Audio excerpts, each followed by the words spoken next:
Hello, and welcome back to the Nourish with Purpose podcast. It's Bailey, and I hope you're having a great Wednesday or whenever you're listening to today's episode. Today's episode is one I'm so excited to share with you, and Allison is truly a long-time wanted guest on the podcast. I recently got to record for her podcast, Already Friends, which she's the co-host of, and it was truly so much fun. She is truly so multifaceted. She is the owner of 1404, which is a secondhand vintage shop. She also creates beautiful content on Lemon8 and Instagram, and which is honestly how I found her. And she also is currently living in Tulum. She does so much more than that. So of course she is going to share in full depth everything that she's really doing right now or has learned throughout the years as she's just become and evolved as a business owner. And I'm just really excited for the tidbits of knowledge that she shares on today's episode. But before we do that, let's go ahead and do a brief catch up because this episode is already a pretty lengthy one. So we're going to jump right into how I'm nourishing my mind, body, and spirit. But I have to give you a little backstory because there's a reason why I feel like my body right now is, which you might hear it in my throat, maybe you can't, why my body is fighting me a little bit. So over the last 2 weeks before this week, I worked roughly 60 hours, which I don't say to be prideful or like brag about that because I really hate what we do as a society of bragging about being busy or thinking that being productive means that you add more value to society. So I'm not trying to feed into that, but nonetheless, I've worked way too much, and I'm somebody where I can put my head down and I can work as hard as I need to get certain things done. But that also means that I neglect the signs that my body is telling me to rest, which getting a cold then later last week was pretty expected because I ignored the signals that my body was telling me, like, hey, Bailey, get off of your computer, go outside and get in the sun, or stop what you're doing and eat lunch at a normal time, not 2:30 in the afternoon, or there's a reason why you can't get out of bed because your body and your mind, mostly my mind, is exhausted. But those are all things that I feel like I tended to ignore the last couple of weeks because I was riding such a high of just launching a new program, having interest in both blood work and one-on-one coaching through that program. It was just something that I truly have spent the last 4 months preparing for. And so, it's almost one of those things where it's a season. You put yourself through it for a season, but at the same time, I'm always trying to find the balance of how I can continue to nourish my body well and work at a certain level. So as we enter in this week having taken care of myself looks a little bit or a lot different than it did last week. The last 2 weeks, I packed my days to the brim. This week, how I really feel like I am nourishing my mind is by taking the morning to truly just relax. Working that many hours is a little absurd, so I also am having to be at ease with the lack maybe of hours that I'm working this week because we have a wedding on Friday that I'm in, so Thursday activities to Friday, and so that means this week I'm just trying to not fill in every space of time. So what I've been doing is I've been letting myself sleep in a little bit more. On Mondays and Wednesdays, I still have to wake up to lead a 5:30 or 5:45 exercise class, but I'll come home and sleep. Like this morning, actually, I should give the example of yesterday. I slept till almost 10 o'clock, which again, like that's an alarming sign that my body needed more rest all week last week. But nonetheless, I've been listening to that signal and then just nourishing my body really well with foods that I know are going to help with this congestion that I have. Honestly, last night too, I woke up at like 3:30, which typically if you're waking up between like 2 to 4 a.m., it's a sign of dysregulated cortisol, which I'm going to not just assume that's what's going on, but with my body kind of coming down from that high, I feel like it's very likely that that is the case. Also with pregnancy, you just have to get up and pee all the time throughout the night, realistically. But so I just noticed that with my body doing that, or like last night, I was up for a couple hours with a horrible headache and my body is just kind of fighting me. So I know that I need to be prioritizing that rest this week. So how that has looked is just letting myself sleep in a little bit more and being okay with a slower schedule this week. Again, that's a lot of mindset work that goes into that, because as somebody who likes to do a lot of things throughout the day, it's really difficult for me to just sit still. And I'm learning to kind of enjoy those pockets in my day. Like after I'm done recording this, it's on Tuesday, I'm going to go into town to go for a walk for about an hour and just, again, let myself unplug, disconnect. How I'm nourishing my body, I've been doing really what I would call my cold protocol, like cold and flu season protocol. I did a post on this last week, but really what this looks like for me is I will do 1 teaspoon, 2 tablespoons, depending, of raw honey or bee propolis and royal jelly, depending on what I have access to. I still have some raw honey in the fridge, but I also got a package from Beekeepers Naturals that has a good bee propolis and jelly. So if you don't have access to raw honey, that is a good option. And then I will always do something warm for breakfast. During cold and flu season, especially in the winter, I like to eat with the temperature that my body needs and eat kind of with the season. So I do a lot of warm foods, really September through March, if not after that, especially with my postpartum nourishment plan. I will be eating warm foods much later on into the spring, which I will dive all into in the future. But so I've really been doing something warm for breakfast, and then I will do something warm to sip on. So no ice drinks, no cold water, no ice in anything I'm consuming. I always do lukewarm water with a pinch of sea salt. And then I will also do a teaspoon to a tablespoon of raw honey in the evening. That really helps just soothe my throat. And I've noticed that my sore throat went away, honestly, doing that protocol within 2 days. Now I just have congestion and trying to prevent it to getting into my ears, because I historically have had a lot of ear infections. So keeping up on my supplements, eating really good food, again, sweating, moving my body has been really big. And then how I'm nourishing my spirit. I would say this is going to be very similar to the answer you hear almost all the time, but it's truly that one-on-one time, reading my devotional every single morning. I cannot tell you guys how valuable that time is for me and how significant of a difference I notice when I prioritize that time versus when I don't. I feel like on the days when I start my day doing a devotional and I don't look at my phone, and then even if I jump right into the day, I feel like I have such a heart of gratitude. I'm less bitter or stressed or overwhelmed about any situation happening in my life. It truly just puts me in the best mindset.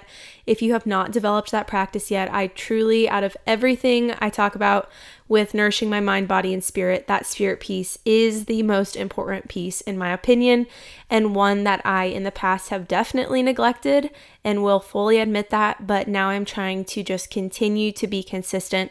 And honestly, recording the podcast every Wednesday holds me to that, because when I think about, okay, have I actually been consistent with doing that? It feels so good to be able to say like, yes, like I've done it every single day this week. And truly, you guys, my life has changed because of that practice and just implementing gratitude throughout my whole day. I really feel like I should do a whole podcast episode on that, because it's truly been the most impactful. And that's something that I really started noticing, honestly, this month. So it's pretty fresh. Outside of that, a little bit more of a catch up, we are in the process of renovating our bathroom, which is really exciting. I always love to give a little bit of like my house updates, because I know so much of what I talk about is health focused, that it's kind of fun, hopefully, to hear more of the real life side of me and what's going on in my life. Actually, what Allison and I talked about in today's episode too is how you don't need to fit into a niche.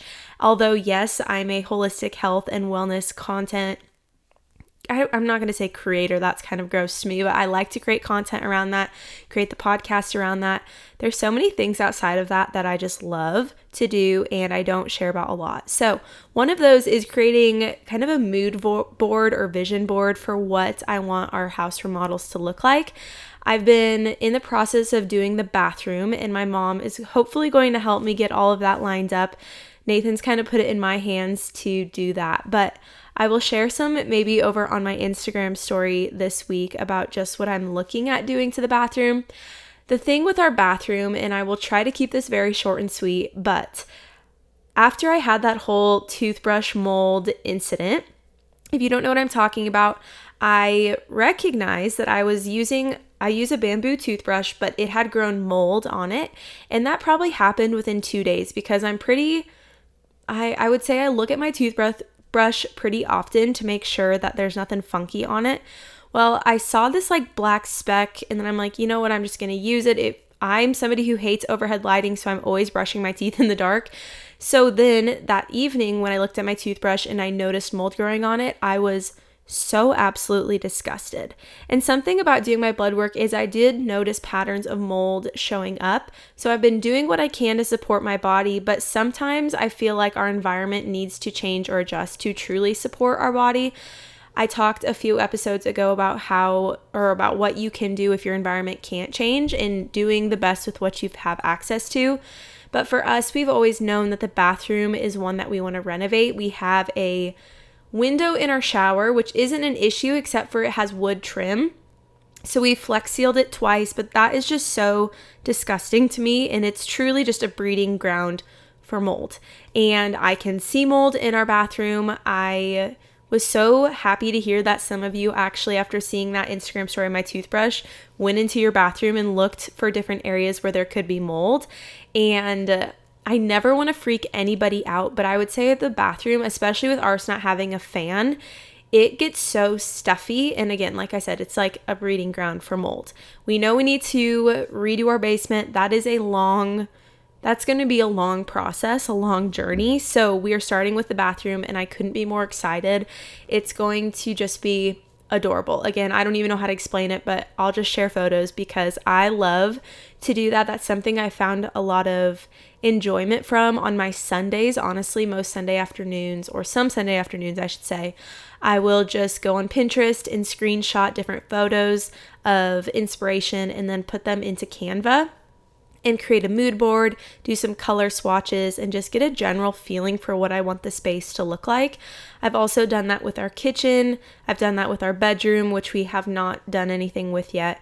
But I think it's fun to just have those projects available when you maybe financially can pay for them or when you have the time to do it, is just to have all of your mood boards created. So when it comes to a different room of your house, you already know, okay, this is the inspiration I'm pulling from.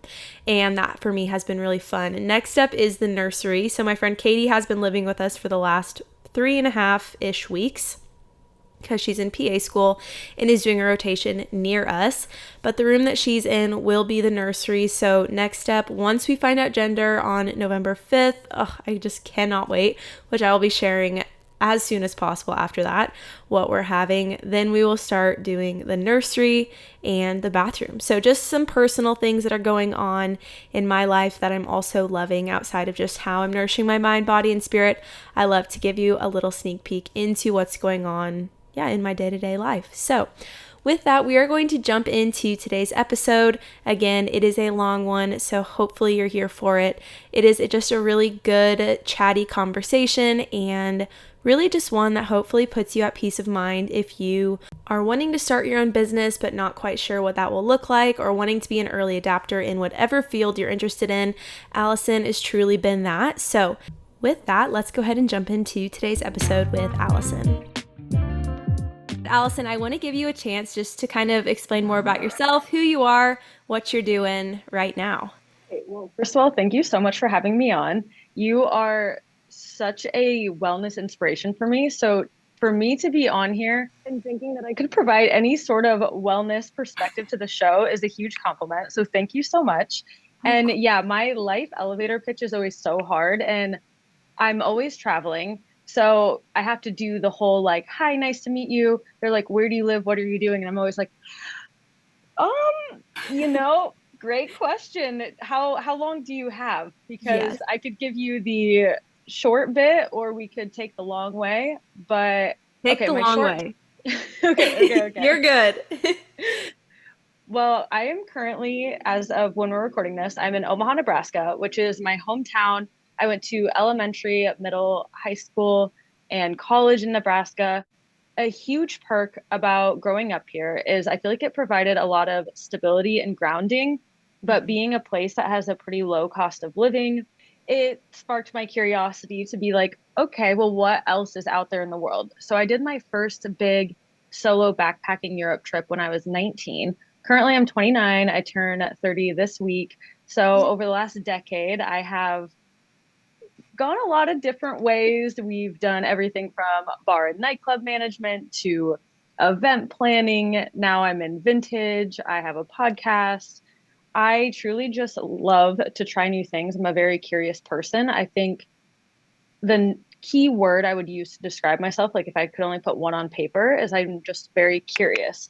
Mhm. And once I try something and I feel like I kind of moved through it, I'm like, all right, bye, on to the next. And so from an outside perspective, it's probably like that girl is unhinged and crazy and going all over the place. And I'm like, you're not wrong, but I like it this way because it's so fulfilling for me to have so much change and to always be doing something new. Yeah. Well, and I feel like so many questions come to mind, but initially, I want to talk about, and I've only know this because you've talked about it previously, but your 3 year rule, because I feel like that's allowed you to have that level of curiosity with also having consistency. Can you expand on that a little bit more? I came up with it when I was in college because I was managing the bar and nightclub at that point. And I was doing that from 2015 to 2018 when I was in college. So early 20s for me. And I loved that job. Like it was so much fun. I got to do marketing. I really got to learn how to operate a business without having the financial risk because I wasn't the owner, but the owners lived out Yeah. of state. So that was really impactful in helping me further my business owner career. And I could have stayed there for a long time. Like I loved my coworkers, I loved the fast-paced environment. The owners were really trustworthy of what we were doing with their business. So that always like feels really good. You know, when you have a boss, it's like, I love what you're doing. Just like we're gonna stay hands off, keep doing it. And on the flip side, I was up till 2, 3, 4 a.m. most nights. It's a bit hard to feel like super healthy, balanced, grounded when you're going to bed. when a lot of people are about to wake up. And Yeah. so my eating, I feel like wasn't very good because I would be running around at work and then like, okay, pause, like quickly try to eat a meal in like the office and Mhm. then get home from work and be like, oh my gosh, I'm famished and I'm eating this big meal at 3 a.m. and then like passing out, going to bed. Right. And you're drinking more because you're managing a bar and nightclub. And Yes. then that's a lot of my friend group is Hmm. customers and coworkers. And Hmm. so the 3 year rule happened where I was like, okay, I'm making this up for myself because if I don't, I'm going to stay here because it's so much fun and it's allowing me to live the life I want to live. I'm making good money. I get to travel. I have flexibility. I'm learning. But I had seen a lot of people in that industry who end up becoming like for lifers. They're like bartenders forever. And I was like, I don't want that for me. Like when I look back, I think I'm going to be like, why didn't I go and do something else and like let that be what it was? So literally on the 3 year mark, I was like, okay, bye guys. I remember crying. They threw me a going away party. It was so much fun. Hmm. So then I was like, you know what? This is more of a celebration. And as I've gone on, once I start to hit that 3 year mark, I'm like, okay, it's time to evaluate because in the past, this has been working and it's pushed me on to something else, even when I wasn't quite ready, because you're never going to be ready. And Right. I made a TikTok and a reel about it, and people in the comments were like, Oh yeah, just never get in a relationship, never buy a house. And I'm like, okay, that is not what the 3 year rule is for. The 3 year rule is for when you're like 14 to 30 and you're in a job you don't like and you need to move on. You're in an apartment that has like some noisy neighbor and mold. It's for this circumstance that you know you're ready to move on from, and it's not your forever home or your forever job. And I still even think that you could modify the rule once you're in a more stable setting. So, like, say, even at a career the 3-year rule could apply where maybe you stay with the company, but at the 3-year mark, you're like, well, could I move up? Or maybe I could have a, what do they call it, a lateral position change. Yes. Or if you are living in a home and yes, you own it and you want to stay there, maybe after 3 years, you renovate something. Maybe you put a fence up. Maybe you get a pet, like something to keep life moving along because it's so easy for us to get comfortable Yeah. and just keep doing what we're doing. And I would not have New Wave. I would not have ever done event planning. I wouldn't have 1404. I wouldn't have the podcast. Hmm. Nothing I would have if that 3-year rule wasn't implemented. Yeah. Well, and I mean, I relate to that so much too, even in business, which I'm somebody that previous to having my own business was like 1 year maybe, and I'm out of there. Like did not love that type of working for somebody else, it never sat well with me. But now having my own business, it's like, well, every year I try to like learn something new, get a new certification, evolve in some way. Because, like you said, otherwise it gets very mundane. I feel like we can get bored. But even to play off of the piece of never being ready or maybe not being ready after that 3-year mark, how have you handled that? Like you even said with your first working at a nightclub, like crying at the 3-year mark because you maybe didn't want to leave, but you knew you needed to leave. Like, how did you handle that emotionally when you knew you needed to do something, but maybe didn't feel like the time was quite right? Oh gosh, it was so hard. I really feel like the accountability of telling people that you're going to do something is so helpful. Like if you say, yeah, I'm changing jobs or I'm going to move, it starts to make it more real in your mind. And as you say it more, it gets easier and easier to say, and you start to get more on board with it. So I think if you can have the 3-year rule, then, around year 2, you start to kind of emotionally prepare. Like, we're going to be letting go of this. What's coming next? And that way it doesn't just feel like you're only letting go of something, something else is going to come in its place. You might not know what it's going to be or how it's going to unfold, but there's always something on the other side.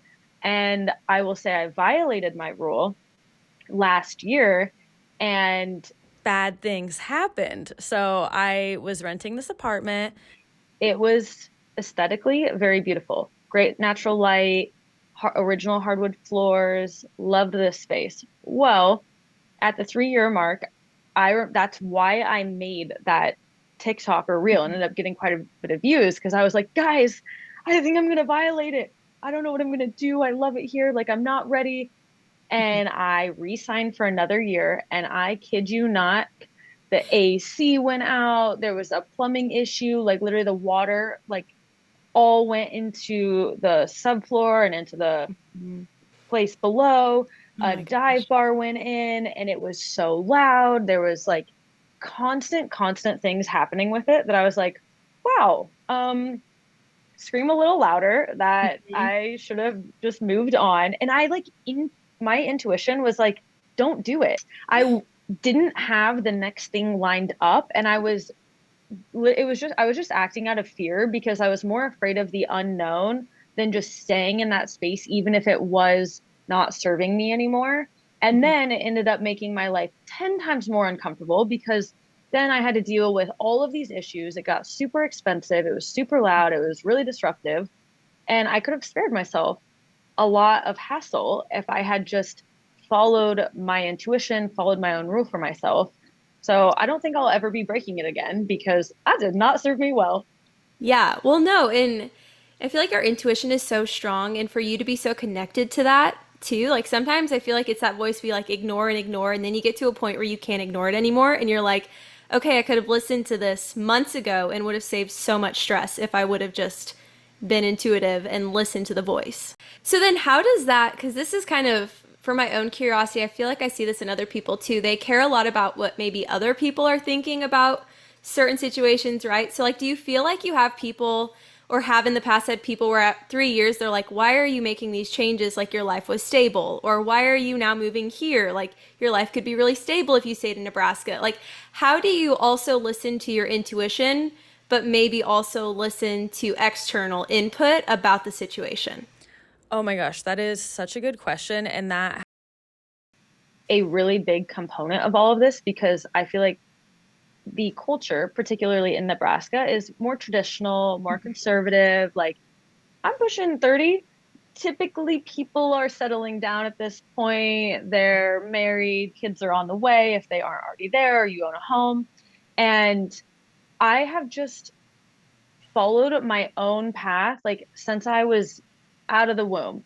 And I feel like before you have success in something or before you have the thing to show other people, Mm-hmm. it's so common that people are going to be like haters or they're not going to get it or they're just kind of going to judge from afar or say little Yes. things. And this is a very dumb example, but when I first opened New Wave, a secondhand and vintage store, and it was on the second floor, so it was more of like a speakeasy style. And I wanted it to be a little bit more low key because I wasn't ready for the like ground floor storefront thing. And at that point in time, I still had like some like creative consultation clients I was working with on the side. So I didn't want to go full send into that yet. All besides the point, there was a staircase. And in my mind, I thought that was a cool feature that I was like, this is different. There's so many stores that you just walk up to. Mm-hmm. And I liked the kind of speakeasy concept. There was no sign. It was like, okay, just find the pink door, follow the Yes. pink staircase, and you'll get in there. Like to me, that was part of the appeal of making it an experience that was different for people to stand out. And I remember when I signed that lease, before I painted the door pink, before I had the concept, before I painted the Mm-hmm. staircase, the whole thing, someone specifically said to me, like, you are like so dumb for signing that lease. Like, absolutely no one is going to go out of their way, find parking, look for it. You don't have a sign, and then like walk up this huge long staircase. And I was like, okay, you can think that. Like, that's fine. And Mm-hmm. maybe that is what happens, but like, I I know I'm going to do what it takes to like make this a thing. And We were laughing about it the other day because I'm like still close with this person. And I was like, remember when you were being a hater and you said that? Because now they're starting their business. And I'm like, do you want me to hate on you now? And they're like, no. And I'm like, exactly. Like, we don't need. people to kill our dreams, like in our own head, we're already fighting all of those like doubts. 100%. We don't need anyone else to like add fuel to the fire. So of course it's like, yeah, I thought about that. Yes, I Mm-hmm. thought about how it's like in a developing neighborhood. Yes, I thought about how the parking lot is around the corner. Yes, I thought about that I can't afford some big, amazing storefront. Of course, I thought about these things, but we've got to get there. And Yes. so, no matter where you are in life, like, You yourself can like see the end goal, but it's not your responsibility to have to explain your whole process to everyone. And sometimes I think there's this sacredness in privacy and in the process, and with our society we overshare so much, but sometimes I think that energetically, if you share your ideas with the wrong people, that they can like poison them in a way, like even to your own mind, or they can cast doubt on you, and then it will get in your head. And so I just don't tell people, like if I don't think that someone's going to be 110% supportive, I'm just not telling them. And like that's okay. We're not for everyone, and not everyone is going to be supportive, and not everyone is going to get it. And you also have to imagine.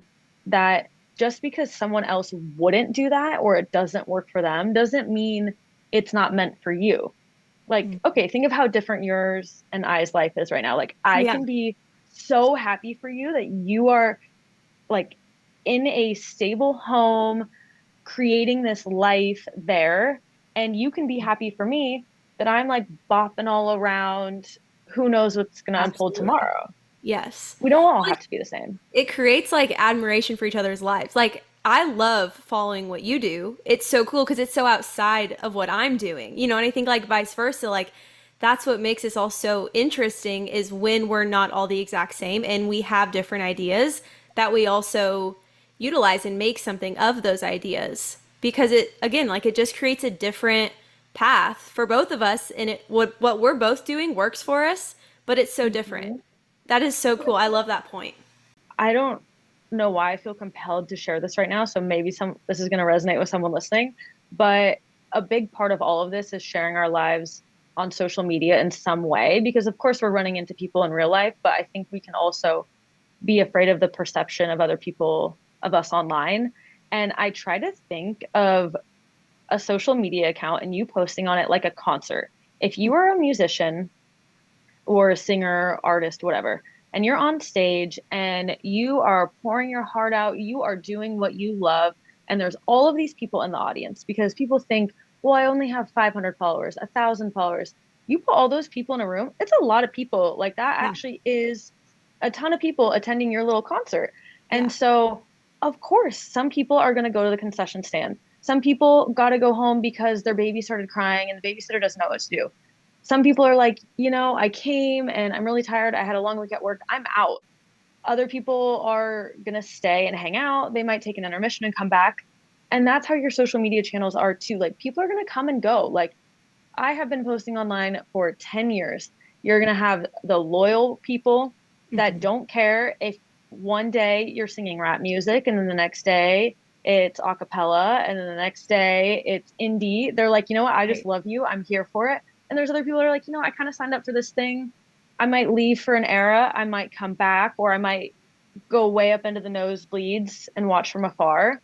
But it doesn't matter. You're on stage. So kind of just imagine you can't even see the crowd because the lights are so bright and they're just on you and you just shine and let the people come and go if they want, because you would never be on stage and watch 3 people walk out and then be like, I have to stop the show. They unfollowed me. They left. Like, I better quit. I should throw in the towel because clearly what I'm doing isn't working. It's like, no, think about all the people that love your magic, love your art, love your work, what you're doing. Keep going because you're not going to stop the show for all of the people that are still there supporting you. That's crazy. Yeah. Oh, exactly. I think that's like paints the perfect picture for what that truly does feel like though sometimes. And I feel like social media has been a huge part, like you said, for 10 years. I remember when I found you, I don't know how many followers you had or anything, but I surely thought that everybody I knew was following you because you were, I think we're still in college, maybe doing graphic design, and I was super into that, which I'm like, I don't know how I stumbled across your account. I think it's because you were selling vintage clothing, which I want to talk about. And you had done like a pop up or something about that, like Husker gear. And I'm like, okay, surely everyone is following Alice. And like, that's just what I thought. Because yeah, you were active on social media. I mean, you have been for a long time. But how have you been able to kind of, wouldn't say even manage, but kind of manage it in a sense of like throughout that span of time, your relationship with social media, how much you showed up, has that changed throughout the years, which I'm sure it maybe has, or even like, I know for me, sometimes it's like that addiction to social media and like overconsumption. So how has that relationship with social media evolved and changed over time? Oh my gosh, so much. Because when I first got into it, It was like Zanga, then MySpace, then Instagram. And now it's like, I got to manage Instagram and the podcast and TikTok and Lemonade. And then not just my personals for those, for the podcast, for the shop, for New Wave. It's like so many accounts. And I just try to do whatever I can do. I really don't. set that many intense goals for myself around it. Like I have never ever tried to grow my accounts. Like I've never been like, okay, we're going to do this and hope we grow. That is way too much pressure for me because I think a lot of people think with growing social media that they need to be more cool online and then more people will follow them online. And I've kind of had a backwards approach where I'm like, if I'm more cool in real life and do more awesome stuff in actual reality, then Yeah. people will care about me online. And I would rather have, say, cumulatively across like all the channels, even 10,000 really dedicated people that I have like met in real life that care, that have connected with either the shop or the podcast or something I've created, rather than pouring all of this time into just kind of like making content. I feel like I really try to just capture my life. And that has made it really manageable and sustainable because I never am like, okay, what am I going to like create content for today? I just do my life and take photos along the way. And that's not necessarily a recipe for like huge growth, but I'm not really setting out to be this like big social media influencer. I'm setting out to make stuff in real life. And if people care about it and want to see more behind the scenes or the day to day, then they can follow me online. And I think that that has taken the pressure off because I don't really monetize my social media directly. Like I don't do a lot of brand deals. They have to be really aligned. And that has allowed me to just post whatever I want. I'm not like, well, a brand like this. I'm like, no, I like it.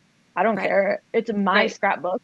And then if I don't post for a little while, I'm not like, oh my gosh, the brand is like not gonna want, they're gonna want consistency or whatever. I'm like, I don't know. I think my audience hopefully understands I'm a real person. And if I don't post, I'm like busy doing my life.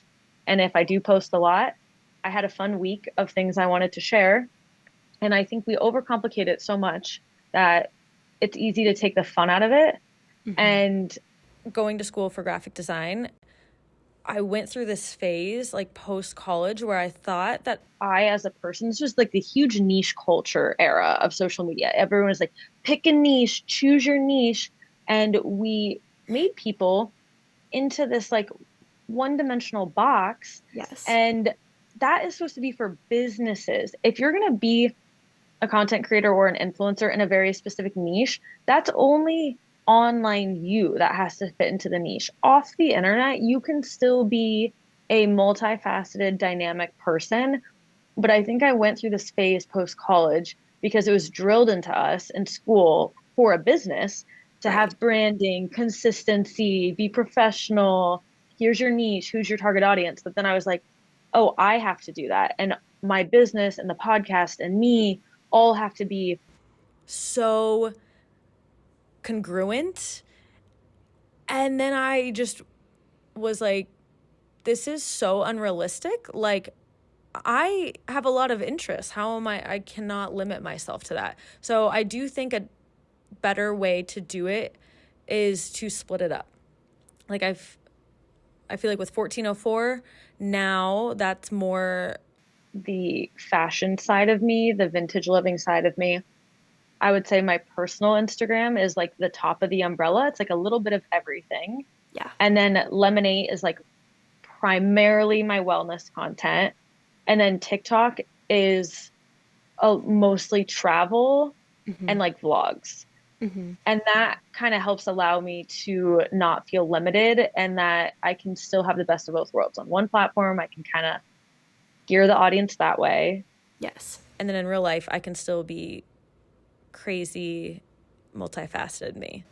Yeah. Well, and it also removes the creativity out of it when you have like even I know in the past I've done like a content calendar and who wants to stick with that? Like it's so rigid and it starts to feel very or non-genuine, feels not relatable to people too because it's like, yeah, I'm seeing this version of her all the time, but I know with the people I follow and like there's people like you where I watch every story you post because I like to see the personal side of you. Like I don't just want to see the business side, you working side, the businesses you've created. Like I like to see all areas. It's like a peek behind the curtain. Yeah, exactly. Exactly. And it makes people feel like they know you, even though they maybe don't really know you, which I think also translates into in person, like having those relationships. Like people probably walk into 1404 and they're like having a conversation with you, or we'll talk about maybe that's kind of creepy, but like what they see on social media because they can relate to you because they, in a sense, feel like they know you and are comfortable approaching you in real life because they've gotten to know you on social media. Like I think that's a really beautiful way to translate digital or online relationships to be in person when people feel like they can connect with you and that you have interest in them kind of mutually as well. 100%. And I also think it serves the purpose of like, let's say you meet someone in real life, whether it's you run into someone at a restaurant and you like hit it off and you're like, let's be friends, or you're at some meetup or a gathering or in your business. If you meet each other in person, they're seeing you, what you look like, how you dress, your skin, your funny little quirks, whatever.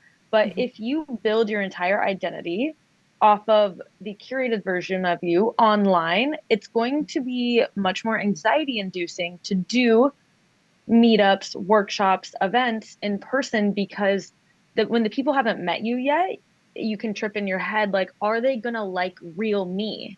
Yeah. Or do they only like the curated version of me online? But if someone meets you in person first, they're like, oh, I already like you. It's cool. I'm going to Yes. follow you along. And I think it removes that fear that we have of being seen in real life.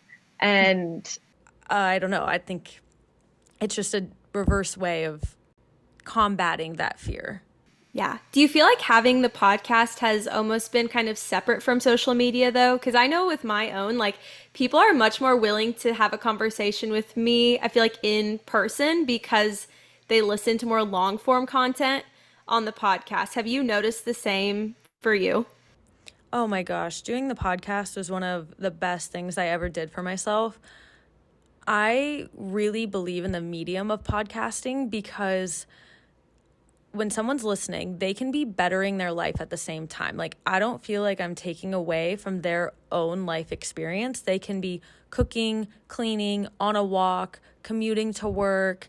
on a plane, on the way to a trip, and the podcast is helping enhance their life to kind of add to the vibe. Like maybe they're cooking and they're like, ooh, I want to listen to a fall bucket list playlist. Like it makes it better. Yeah. But I don't get that same satisfaction after an hour of scrolling TikTok. I'm kind of like, oops, went down the rabbit hole once again. But after I listen to an hour long podcast, I'm like, oh, I'm proud of myself. Like even if it's a more entertainment, you're usually learning or bettering yourself in some way through listening to a podcast. So you feel good about it. And that makes me feel better as a creator, putting a medium of content out there that people, after they interact with the content, are like, wow, I'm proud of myself. I feel good. I feel inspired. And I went for this walk, or the house was cleaned, etc., as opposed to dedicating so much of my life into TikTok or Instagram and feeling like, ooh, I'm kind of contributing to this apocalyptic, crazy social media and 8 hour a day screen time world that we're all like so susceptible to. Well, and it's like energy giving versus energy taking, like thinking about when you're creating content, is this giving somebody energy or is this stripping them from energy? And I feel like that also changes how you show up, not just in a podcast, but kind of back to social media and in real life. Of course, like we all want to be around energy givers. We don't want to be with an energy taker. Like that's exhausting. And even if you have those people in your life, you probably have like windows or pockets of your week or your month or your year that you're like, I can spend this allotted time with that person, but then like I know it's not going to give me energy, so I need to refill that cup in a different way after I interact with them.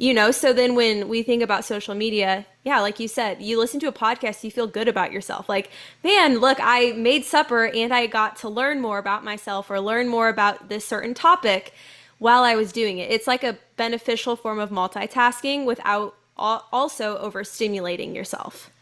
Yeah, yes. And it's very low key. Like you can just kind of have it in the background. And even if your attention is coming and going, you also feel like you're in the company of someone else. And with my podcast that I co-host with my friend Kara, the name is Already Friends. And a big part of what we wanted to do with the show is help people feel less lonely. So even if you're cooking by yourself because you had a long day at work and you maybe don't have enough energy to go meet up with a friend for dinner and put on the outfit and get across town, it's kind of like, hey, we can all hang out for an hour together, learn something, and you get your house chores done and you cook yourself a meal. Yeah, I love that. Yeah, the podcast, for those listening, if you ever want to start a podcast, I used your podcast guide. I shouted out a lot because it truly gave me the courage to start a podcast. I feel like before that, there's just so much unknown of like, how do I even upload a video? How do I get started? And I think seeing your growth of the podcast is super inspiring. I just to like, as somebody who's also podcasting, to see how it can evolve. And I know you've also done like in-person events before. You did a group trip. Like you're taking things outside of just the digital realm and adding them in, kind of like bringing it in person, in real life. Like getting to meet the people who are actually listening to your podcast. And I'm sure that's been super rewarding to see that also play out in real life, to those same interactions. Oh my gosh, so rewarding. The Costa Rica trip that we did last October, like literally right now, a year ago, it was just like, oh my gosh, like there are real people on the other side of these numbers. And I think that's something that we all have to keep in mind more in our entrepreneurial business content creator journey. Even if you are just getting started, like all of those views and numbers, they are real people. Like someone is on their device listening or watching, and you're impacting their life. And that really isn't to be taken lightly. But I think it's easy to get on ourselves that like we don't have big enough numbers, or like, oh, everyone's a content creator now, everyone's a podcaster. Not really. There are 8 billion people on the planet. There are not 8 billion podcasts. There are not 8 billion content creators. There are not 8 billion people doing whatever special sauce you want to bring to the world. There's not 8 billion secondhand clothing shops in Omaha, Nebraska. And I think people feel like they have to be more unique than they even are. Like, oh my gosh, well, what could I possibly offer? If there's already coffee shops in my town, why would mine be more unique? Everyone has an online clothing store. How could mine be more different? Everyone has a podcast. The way your life can change when you decide to open your own business, there's nothing more rewarding than like having this idea, nurturing it, growing it, and then keeping it alive, and then having people support it and then interact with it and have it help their life. Like this girl came into the shop last weekend and was like, I just had to show you, like, I got engaged last night and I was wearing like a full outfit from your shop. And like, that's not changing the world, but that's so cute.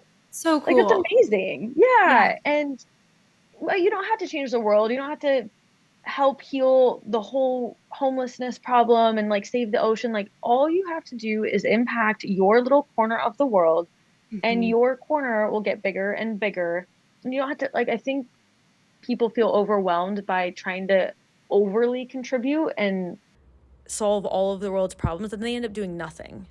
Yeah, it's like you get so overwhelmed with having to do everything that you do nothing.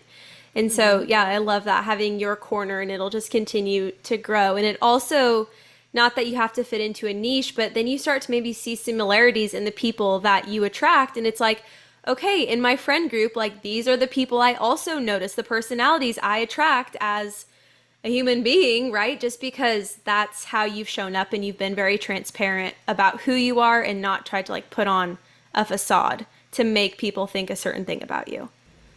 Yeah, absolutely. The more real you can just be from day one, I think that kind of goes back to the anxiety thing, that if we put on a front, either with our business, online, to our employees, it kind of feels like, ooh, who's going to out me? Or what if people see the real me? But I think we're in this stage where we're so over the perfect curated fake Instagram world that we realize like everyone can fake it. Like it's actually incredibly easy to fake it. And literally, like with AI and all of this stuff now, you can fake anything. You can fake travel that people are just like, I don't even know what's real anymore. Like, who are you? This is not inspiring. But when people are just like so authentic, so real, so themselves, people are like, wow, this is really refreshing. Yeah. People can tell when it's authentic, for sure. This kind of, I know this is a different area of you, but I could not talk about it because I feel like it's a huge piece of your life, which is secondhand and vintage clothing. And I think that's something, what I love about this podcast is I like to at least bring on guests that bring different occupations. They've maybe taken an alternative route to the 9 to 5, or they're in the 9 to 5 and looking to expand and do something different. So could you kind of walk us back to when you started selling vintage clothing? Yes, it all started in Mobridge, South Dakota. This is a very tiny town and like kind of like the top middle area of South Dakota. This is where my mom and her side of the family are from. It is like country up there. Okay, so I'd go there every summer of my childhood because my mom is a teacher. And when I think of my childhood, I think of growing up there more than Omaha because during the school year, I was in school. But the summer memories, like with all of my cousins and being on the farm and getting to drive from such a young age and having so much freedom because my parents weren't worrying about us getting kidnapped in a big city. so I could just do a lot. And they had a thrift store there with a lot of Levi's, cowboy boots, leather belts, cool plaid, the things that started getting really trendy at Urban Outfitters in probably 2008, 2009, 2010, like right as I was about to enter high school. And at this point in time, like Depop wasn't a thing yet. We had Etsy, but that was about it. Instagram was just coming on, and that was when you could post one square photo. So people were not really reselling. It was like eBay and physical brick and mortar spaces. There wasn't really the online reselling industry like there is now. And so I wanted to take all of these jeans and just like cut them off into cool ripped shorts. Like, I don't know where I saw it, but at that point in time, like, you could not buy ripped Levi's like in the mall. That sounds crazy now because they're everywhere, but at this point it didn't exist I yet. remember that. Like on Pinterest, I had so many photos saved of like the shorts that were like cut up. Do you remember that? Like Yes. the cutoff, that the cut up would go up, so they looked, I mean, they were super flattering, but is that kind of what you're talking about? Yes, yeah, like more cheeky on the butt, like Longer toward the crotch and then Yes. up high. And I would like bedazzle them and bleach them and tie dye them or whatever, because it was 2009. That was the style. Right. And so originally I just made a bunch for myself. Like I cut up all of these like plaid shirts, and I was like starting to get into sewing and upcycling. And I was like wearing this stuff, and I went to the mall, and she still is around. I run into her. This girl was like, the outfit, like, I love it. Where did you get it? And I was like, I made all of it. And she was like, what? And I'm like, yeah, I don't know. I just like cut the shorts, cropped this, bleached that. And she's like, will you make some for me? And I was like, I mean, sure. Okay. And so she like put in a custom order, and then I made her stuff. And then my mom had a student that owned a boutique in Benson that did secondhand and vintage. My mom tells her, she's like, I would love to sell her stuff at the shop. And I'm like literally 14. Like, I'm so young at this point, like cannot even drive yet. And so I'm like made a whole batch of things and sold them at her shop. And then I actually, calls me one day and was like, okay, everything's sold. Like, do you have another batch? And I'm like, wait, okay, this is so fun. And so then I just kept doing more and more. And when I first went to college, I started off in fashion design, actually. And then as I was doing it more, I was like, well, I don't really want to design clothes. Like, I like being in the fashion world, but I'm a little more interested in business and the community side and curating a cool space. So then I switched my degrees to one bachelor in graphic design, or one bachelor in art graphic design, and one bachelor in advertising and public relations, journalism degree. I'm like, God, what is it called? So many words. So that I could have the art and like the selling side. And when I went to high school, I started working at a new boutique here in Omaha for a couple years at the Omaha location, and then I worked a year at their Lincoln location. Got to learn a lot more about merchandising, ordering, how to run a shop, the hours, everything. Then after that, I only stayed there 3 years. Then I did the bar and nightclub job. Got out of it a little bit, but at that bar, we still sold slash gave away. That's a whole other thing to unpack. Merchandise there that people would come and wait in line for, because it would be like exclusive. We'd only have so many. So that was still getting to work with fashion. And then after I left, I was like, oh my gosh, there's such a hole in the market for amazing Husker stuff. Like, all of these boutiques down here have the most basic curly Q font, cheesy Husker stuff. Like, it's football. It's a badass sport. People are throwing each other around on the football field. Like, why am I going to wear a curly Q shirt? Like, Right. I want like some eye black and like a jersey and some like ripped jeans and like some boots. Like, I don't know. It felt like more fun to channel like the intensity of football. And I had wanted to do that for a couple of years when I was in college. I was too busy at that job and too busy with school. So right when I graduated in May, for that fall, I was like, okay, I am driving corner to corner to corner to corner, all four corners of Nebraska, and buying every vintage Husker item in the state and storing it all at my apartment. And then in the fall, I'm going to do this like massive Husker drop of all the things that I wish I could have worn when I was in college, but couldn't because no one was doing this. It was a very big success. Everything sold out in like 2 hours. And I was like, oh, I could have gone harder. So people were like, when's the next one? I'm like, I don't know. This took me like 4 months. Nice. So then I just kept doing it and doing it. And then Husker season ended. And I was like, well, that was a fun time, but football season is over. Mm-hmm. I guess I'll just do non-Husker clothing items, but like the same process essentially. So then I started having little pop-ups at like a coffee shop or there's like the Bay in Lincoln, just other venues that were starting to do this kind of thing. And then the pop-ups started to get really tiring because they were hard to manage. It was like I'd load up my car, set up these racks. People would come, they couldn't try on. Like the racks are so full, they're like about to break. Trying to check people out, put stuff in a bag. Like it was fun. It was a whole era, but it was very tiring not having like my own space. So in the second floor space I mentioned earlier, like, oh, the Speakeasy store came up for lease. I was like, that's perfect because it's kind of like having my own store where I can keep everything, but it's not so serious yet. And then the pandemic happened. So I'm like, wow, thank goodness that I signed like something that I could afford because I had to stay closed for a few months. So then I did that for a few years, for 3 years. And then I opened 1404 Collective. So that was like restructuring the business model to not just be me sourcing the items. Now it's like a bunch of different resellers all in one venue and they all have their own tags. And then that makes me feel better because I'm like, cool, now I help 15 people earn an income. It's not just about me. And at the end of the day, I just feel better about that. Yeah. Well, and I think I love to hear the full background because I think if people were to look at you now, they'd be like, how has she built like a business like 1404 and started this whole, you have a put together store, right? Like you said, you have 15 different vendors, if not more.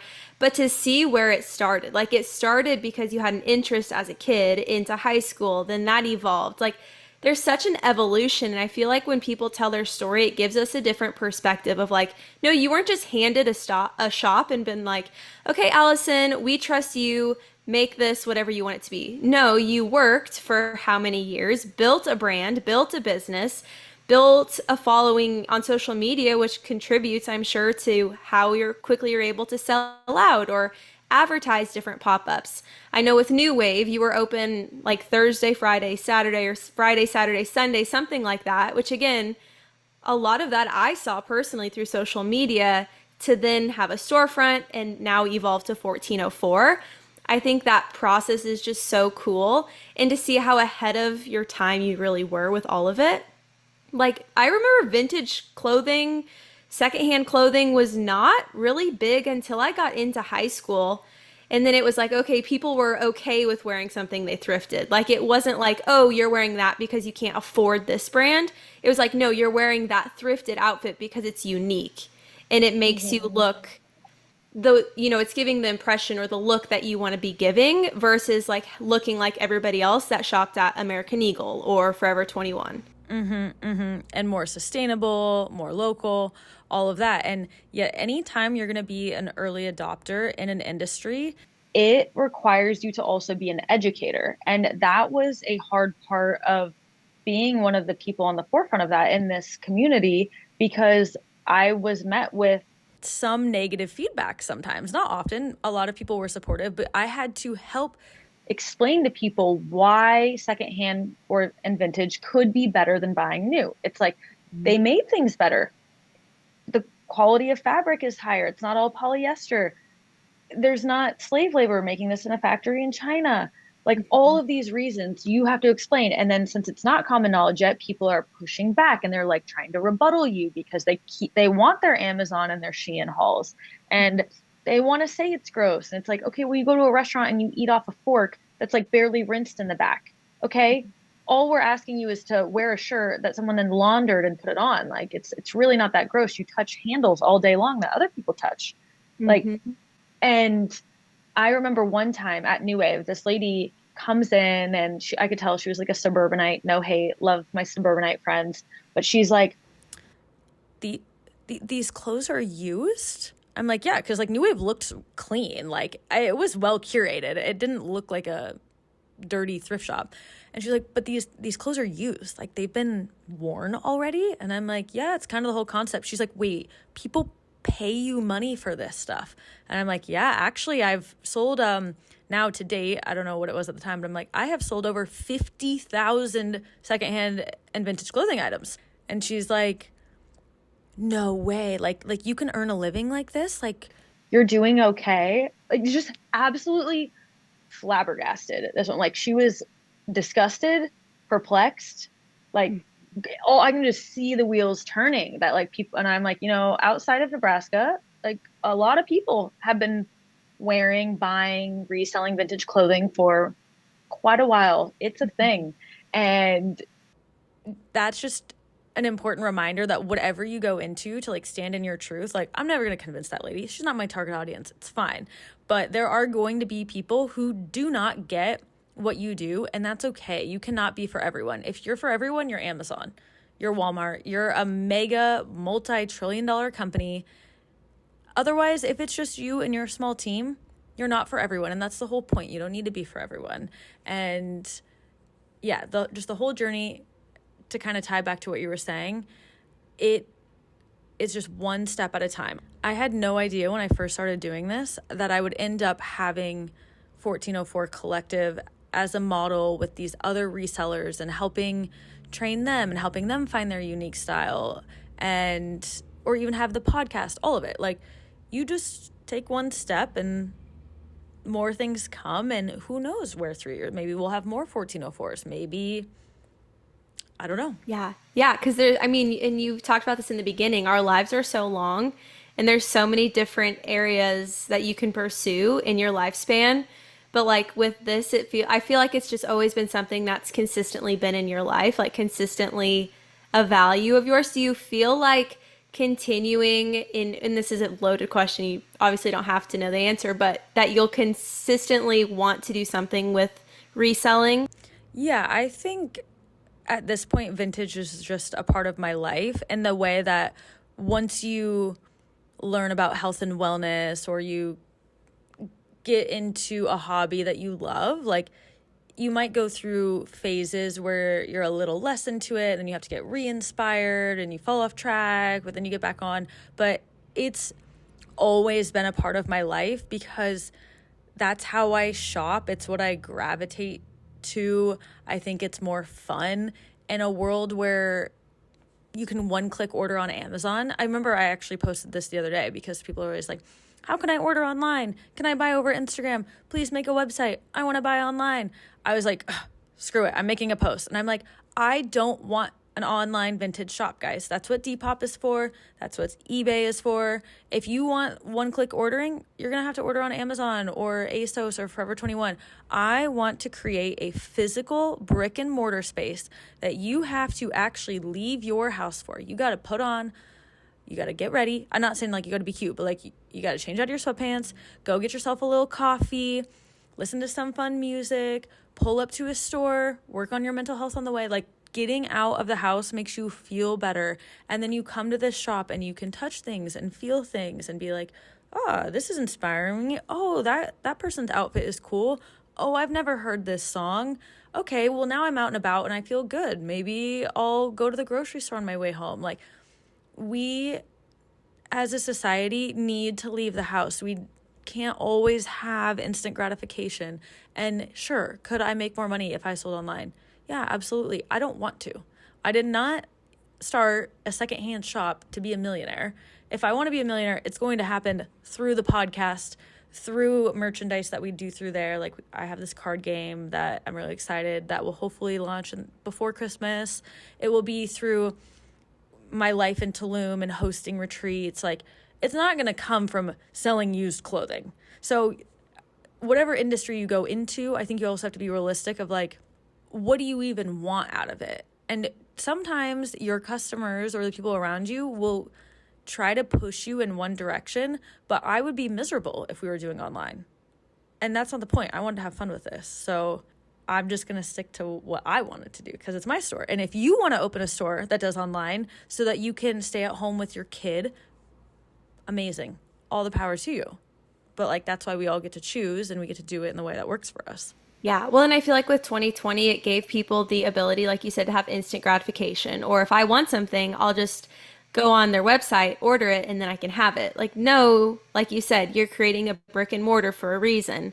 Also, the community that comes from having people in a physical space is way different than the community or lack of community that comes from being on a virtual space. Like, it is. Like, I don't think you can argue that it's a different feeling. It just is a different experience.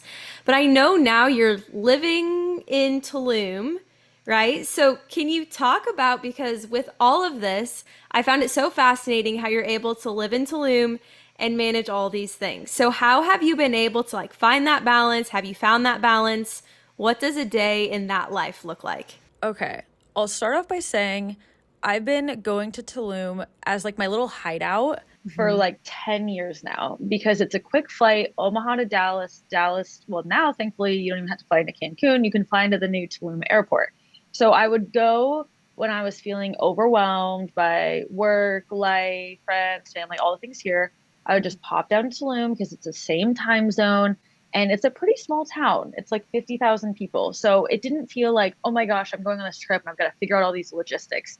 It was kind of nice to return to one place where I'm like, I go to this coffee shop and I eat here and I stay here and I can just breathe, hit some yoga classes, go in the ocean. And so as I was going there more and more, I was like, I'm going to move here. Like, I don't know when, but I'm going to move here. And it was probably 2 years ago, as of September, I was with someone who moved from Australia to Tulum. He bought this big property. And I was just like, yeah, people do this. Like, it's so possible. Like, this man, like, moved continents, like, way around the world, about, like, a whole chunk of land. Like, I'm just thinking, like, get an apartment. I'm not even trying to go that hard. And I think when you have an idea, the more you start to believe in it and think about it and marinate on it and talk to other people about it, you will be shown other people who are doing that thing as a way to prove to you that, like, this dream is normal. Like, other people are doing this. You can absolutely have this. It's not insane. It's not impossible. And so that was in the back of my mind. And when I went in this February, I was like, yeah, I think I'm going to do this, because how I said, the apartment was really loud and my 3-year rule was up. And once that lease ended, I was like, do I get another apartment in Omaha? And I'm like, no, I get the apartment in Tulum, obviously. So I just went down, got an Airbnb for like a month, enjoyed it, came back, fully ended my lease, moved everything into storage, went back again. We don't have enough time to go into all the details. Worked at this like yoga resort retreat place for a second. Then was like, no, I don't want a job here. I want to build my own businesses here from afar. So I left that, got another long-term Airbnb for a month. And now, after a few different trial and errors, I'm going to move into like my own actual apartment on November 1st and sign a 1-year lease. And I'm really excited about it. It's like, it's so beautiful. It's under construction right now. And oh my gosh, it's just going to be so lovely. But even with all of that, it's like, people are going to probably see this beautiful Tulum apartment and not be like, oh, well, it took you going there for 10 years. It took you meeting this person and this person. And even the apartment I'm moving into, the apartment wasn't on the market. I like happened to meet this person and then met that person and worked out a deal. And even on the days where I'm in Tulum and it's like, oh, she's just like at the ocean. It's like, well, I did wake up at 6 and worked for 6 hours at my laptop, going hard, running the shop, editing the podcast, working for other clients here, posting on Lemonade here. But I find that being there, the energy is so focused on health, wellness, healing, self-improvement. It's not a part of your life. Like, oh, like wellness is a hobby. It's like, no, that is like your existence. And it makes me feel so good, which then makes me a better business owner, which makes me a better podcaster because I'm in a good headspace. I'm meeting cool people. They're inspiring me.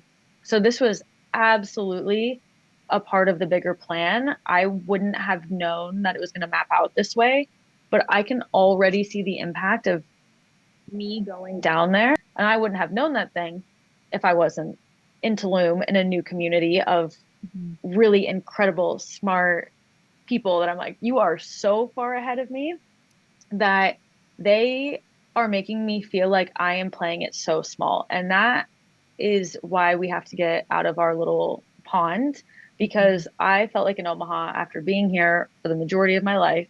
I was like, I did pretty good. Like, I have this cute Airbnb, I have a store, I have a Pretty good sized podcast. Like I was feeling like I was doing enough. And while that's good, like to acknowledge my success and working hard and the years of going into it.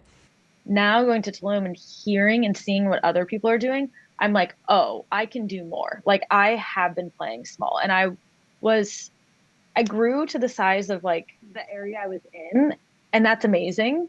But now that I'm there, I can see how By doing some things, you can impact so many more people. Like before, I always thought, oh, well, if I make more money or if I want to grow this, it's out of selfish desire. But now it's like, no, if we grow the podcast and share helpful, inspiring things that change people's lives, like that's a gift to other people. That's like not just me being like, oh, I want more downloads. If I open another 1404, that's potentially another 50,000 secondhand and clothing items that stay in circulation that aren't just more Shein going into the ocean. Like your actions do have impact, and that's okay. Like it's okay to want more. It's okay to scale and make bigger waves. And I think before I was afraid of success in a way that like triggered other people, because if you're surrounded by people who aren't as, either they aren't happy for you or they're not doing their own thing where they can truly encourage and support you with genuine love, then you can kind of feel that jealousy, and it will make you play smaller because you're afraid to lose the people around you, or you're afraid of judgment. And down there, I'm like, oh my gosh, like the things these people are doing is so amazing and so inspiring that I'm like, I don't need to dim my light on account of making other people feel safe, I guess. Well, and I'm sure there was so much mindset work that went into that as well, of like believing you're worthy of that certain level of success. So then kind of to wrap this up, what is one, which I know you said in Tulum, living a healthy lifestyle, you don't really have to try maybe quite as hard as you do when you come back to the States. But what is one non-negotiable every day when you're in Tulum? You know you're going to do this one thing to support your mind, body, or spirit, or all three. Oh gosh. My mornings are very, very, very important to me. And there's no morning that is not going to include immediately going outside, having a cup of coffee, and writing. Like that sets the tone for me. And a few days ago, because I don't have an apartment here in Omaha anymore, so I was staying with someone, and I didn't think that they were going to be home the morning that I was staying there, but then they like went into work late that day. And so when I like came out of the room, they were there, and I didn't do my normal routine. And after like an hour of talking with them, I like kind of had this panic attack, and I was like, I have to go to the bathroom. And I was like in the shower, and I like, seriously, my anxiety was so bad. I was like, I need to go. I literally went back into bed. I did a Wim Hof breath work. I like got out my journal. I like wrote, and I was like, we're restarting the day. Like right now, I was just like out of sorts. And even though the low shadow side of me wanted to blame that person for being like, you distracted me. It's your fault. I'm in this bad mood now. It's your fault. I'm stressed. It's your fault. I didn't get to do my morning routine. I'm like, no. I'm a guest in their home. They're allowed to be here. If I wasn't able to engage, that is on me to have boundaries and say, hi, good morning. I'm just going to grab my cup of coffee. I'm going to go sit outside and journal, and I'll be back in 20 minutes. That is my job, to be accountable for knowing myself, knowing my moods, knowing my emotions, and doing what I need to preserve my own energy. And then correct. Like if you engage in a behavior that you know is going to make you stressed, anxious, angry, it is nobody's job but your own to self-correct and get yourself back to where you need to be. So I know that now. I mean, I've known that, but before that got worse, and before, like, as I was talking, I was like, okay, we could sit here for hours, and then all of a sudden it could be 10 a.m. and then I'm like, oh my God, what happened to the day? It was like having the self-awareness in the moment to be like, we still have a chance. Let's resurrect the day. It's all good. And I feel like for you, it takes a lot of self-discipline to be like, hey, that action did not benefit us. We need to go back and restart. Like, I love that, although, yes, it allows you to maybe have flexibility in the rest of your day when you start the day off strong with your morning routine, you also are showing a level of discipline with that, which I'm sure is not always easy. Same like when you're in Tulum, you're waking up and the ocean's right there. Like, yeah, of course you want to go out and like swim and maybe start your day and everything, but like, no, I need to sit outside, drink my coffee, journal, and then you can do whatever else you need to do or fill your day with other activities because you've already grounded yourself in that. 100%. And I try really, really hard to not allow my phone to join this moment. The morning routine, coffee, outside journaling. No one needs me because for all they know, I'm still sleeping for this other 30 minutes. So I think we also trick ourselves that if we're awake, people like somehow know we're awake and we have to answer. But it's like, no one knows if you're still sleeping for 30 more minutes. Because if you were, you wouldn't be laying there like, oh my gosh, they know I'm about to wake up, I better reply. We were not created to have evolved to this stage. Like, technology happened so fast, but somehow we invite that energy and we look at our phones. It's like email, text, Facebook, this, and this. And we're like reading all of it immediately. We already feel behind in the day. We're like, blood is pumping, anxious. How am I going to get this all done? It's like, whoa, all of that will still be there. You have the whole day. You literally have like 16 hours to figure all this out. I really like that. That's a good point for you to bring up on that. On this podcast, we typically talk about how your purpose isn't linked to a specific job or role, but rather it's those characteristics that you have that allow you to live a very meaningful life. So Allison, what would you say is your purpose? Well, I'm a big believer in human design, and my profile is basically like being the curious experimenter messenger. So before I had the human design reading, I felt like my lifestyle was just me not knowing my path. It was like, oh my gosh, like I want to try this and then I want to try that. And I love learning about this, and now I feel like I learned it and I'm kind of over it. It felt like there wasn't a unifying theme to the way I was living and existing. And then when I got a few human design readings, and they basically all were saying the same thing, like, you are the person who is supposed to go out in the world and try these things. Go skydive, go backpack Europe, go start a business, start a podcast, figure it out the hard way, and then be the messenger and teach other people how to do it, and like give them the spark notes and be like, okay, well, if you're gonna do this, don't do that. Here's some tips to make it easier for you. I love that. I am not the person that wants, like, okay, when I travel, I do not tell people where I'm going before, because nothing makes my blood boil like getting a message of someone being like, oh, you're going to Nova Scotia? Here's a list of recommendations. I'm like, throws my phone across the room. I'm like, don't tell me. You just stripped me of all of my curiosity and joy and experiment. Like, that is what I want to figure it out for myself. Like, I don't want to be told what to do. And of course, when I was a kid, it got me in trouble all the time because I'm like, no one tells me what to do. And it's not that I don't want to be told what to do. It's that I want to be this like wide-eyed child for my entire life that just gets to experience things for myself. And like, yeah, of course that comes with more trials and tribulations. Of course that comes with spending more money than I need to on things sometimes. Of course that means I end up booking the wrong thing or going to the wrong place or whatever. But it's made me deeply connect to my intuition of realizing sooner than later when things are meant for me or not meant for me, or if this is someone I can trust or not.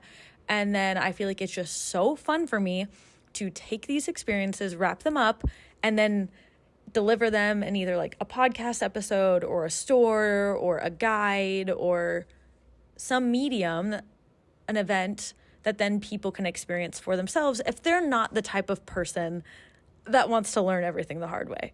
Because I get everyone's not like that. Yeah. Oh, I love that. And I love that it also brought clarity to and direction, kind of like Your personality, there was nothing flawed with it. Like that was who you were created to be, is the person who's curious and tries things and then shares about it. I love that so much. So Allison, where can people find you? I also know you released recently a reselling or a guide to reselling. Maybe you can elaborate a little bit more on that and also share your socials. I'll have them all linked in the description of today's episode along with that guide. If you want to check it out, if you're listening to Allison, you're like, I want to start a secondhand store or just look more into it. That way you can get connected with her. But I'll let you share all the details. Amazing. Well, thank you for giving me the space to be here, talk, and then plug all of my things. So my Instagram is probably my main hub. It's just at Allison Wettig, ALLISON WETIG. And in the bio of my Instagram, I have my link tree, which then has everything. It's got my TikTok, my Lemonade, my shop's website, the podcast website, the Patreon page, the how to start a podcast guide, the how to be a reseller guide, and in the bio, you can also just go to the Instagram page of the other accounts. And yeah, both of those guides, how to start a podcast and how to be a reseller, are $25 each. They're both over 25. I think they're both almost 30 some pages of everything I learned the hard way, obviously, to fit the theme, and wanted to spare people of the stressful mistakes that I went through on a lot of things. And on both the podcast and the reselling note, there is room for everyone. In reselling, I think people think like, oh, it's so oversaturated, there's already so many resellers. But the more it becomes a lifestyle, the more and more customers there are. So even like at 1404, some of our like most loyal customers, I'm like, no, be a reseller. You are out shopping all the time. You're out buying all the time. Just like enter the circular lifestyle that's going on. And I buy from other resellers in here all the time. Like it doesn't, just because you become a reseller doesn't mean that you have to stop like supporting all of the other resellers, or that other resellers won't just buy your stuff. Oh my gosh, so many good things. The podcast guide, I can say from firsthand experience, full of so much information and helped me get started podcasting. So huge shout out to that. But yeah, thank you, Allison, so much for being here, sharing more about your life and all the many things that you're doing. It's been so nice just to have this conversation and learn more about your journey. Oh, well, thank you so much for having me. I really appreciate it. And it was super fun for me too. All right. Well, if you made it to the end of today's episode, I just want to say thank you. Like I said, it was a lengthy one, but such a good conversation. If you're interested in following along with my life outside of the podcast, you can find me at Nourish with Bailey on Instagram, Bailey Seaton on Facebook, and honestly, anywhere else.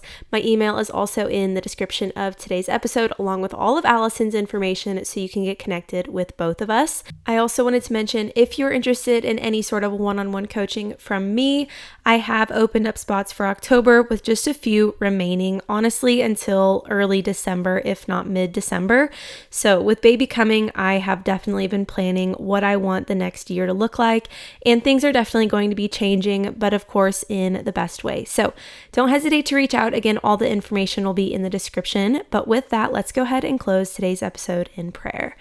So dear Lord, just thank you for today. Thank you for the change in seasons. And I just ask for your protection over anyone who is listening to today's episode, that they are just feeling encouraged and inspired to start whatever it is that is on their heart, or to pursue a new passion, or start a new hobby, or connect with somebody that they maybe have been hesitant to reach out to. I just ask that this community continues to grow in a way that honors you and serves you in the best way. Thank you again so much for what you have given me and just this space to talk so openly about things that I'm passionate about, and have on people who are passionate as well about just navigating their purpose and identifying that role that you have given us to just live in this life and to live a truly well-nourished life. So again, I just pray for the health and safety of whoever is listening, and that they just leave today ready to serve you in whatever purpose you've placed on their heart. In Jesus' name we pray. Amen. So with that, I will talk to you again next Wednesday. Bye.